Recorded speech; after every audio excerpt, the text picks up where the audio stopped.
I was there when Robin Williams called up Mitzi saying, you got to see this lady in San Francisco.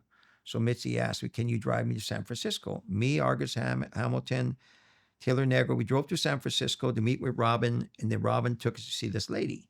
That lady was Whoopi Goldberg. So we were there at the beginning.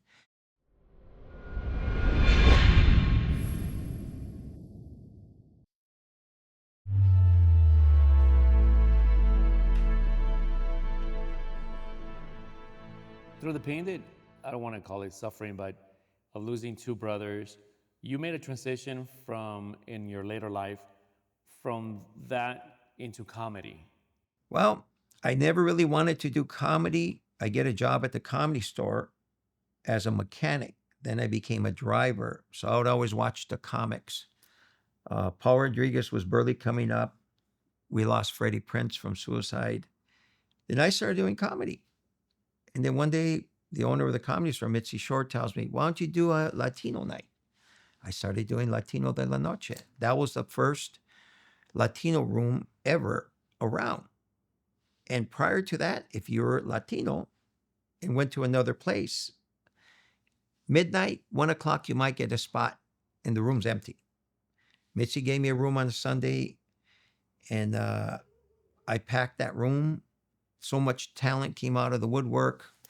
Then later on, I decided to share my list of talent to the Ice House, the Laugh Factory. Bob Stain gave me a beautiful letter thanking me for sharing. That's when we started doing Latino Night there. So this is where the expansion started. And I want to thank my ex-girlfriend, Sylvia Khan. She had my back. She helped me. She was there for me. And certain people were there for you. And as of today, I'm still friends with her. And we all move on in life. And here I am years later. Used to be a brunette, but hey. Started doing Miss Clairol commercials. No. What did Hollywood give you and what it never gave you? Hollywood gave me experience, what it's about. It was fun being on TV, a soap opera. I was on General Hospital, commercials. Stand-up comedy was fun. It was more fun than wanting something. Like being around Mitzi Shore, she taught me so much. And I saw so many people wanting something from her. And she would only allow the ones she thought that were going to make it. I mean, she's the gatekeeper. And I was just happy to be there. It's fun just to be there.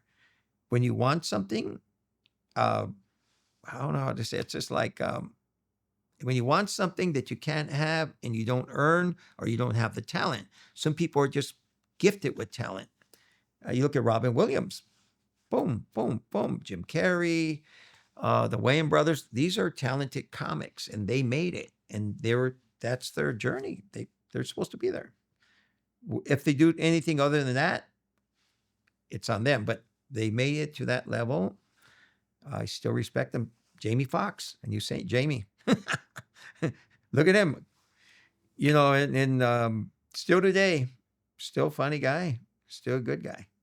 You mentioned a lot Mitzi.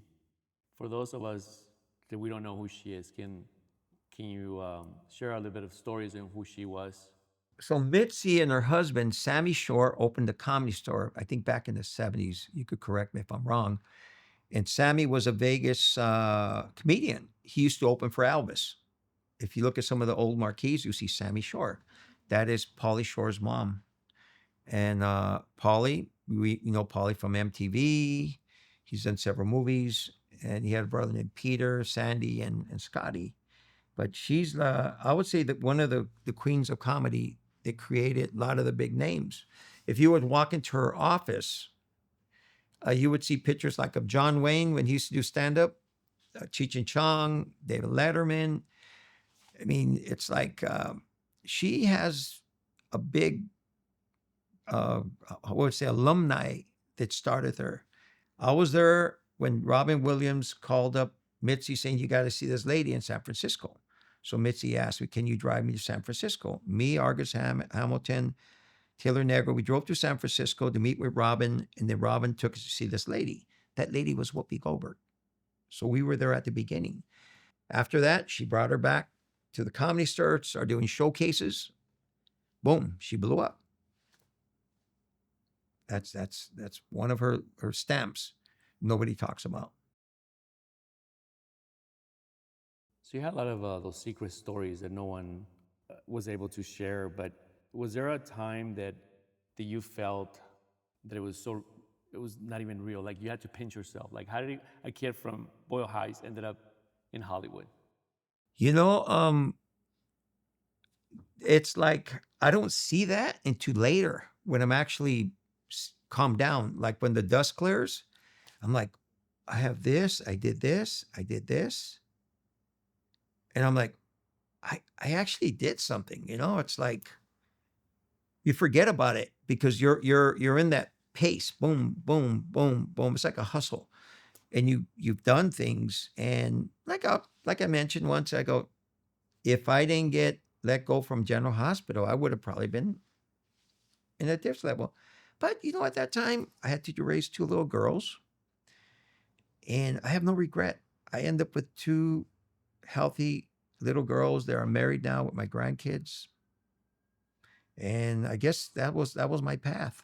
If I would have made it over here, I would have had less time to be with the girls, and I always made it a point to go out on the weekends. Let's go eat. Let's go do this. Let's go to the horseback riding when they were small, and you give them everything you need. You nurture them as a parent, as a father. But like I said, if you raise them right, you can't get rid of them. What do you guys want? Come on, Dad, let's go eat. What do you guys want? If I would have raised them wrong, no phone calls. You'll never see your kids. They'll be all pissed off at you. But it's a now there you go, another experience in life, being a parent. It's a beautiful thing. And always you have to want to be a parent. You know, I mean, careers are careers, they come and go. If you ask me what I need today, I'm good. I'm not this high. I'm not this low. I'm in the middle. I got food on my table. I could share food with friends. I could help friends. Life's good.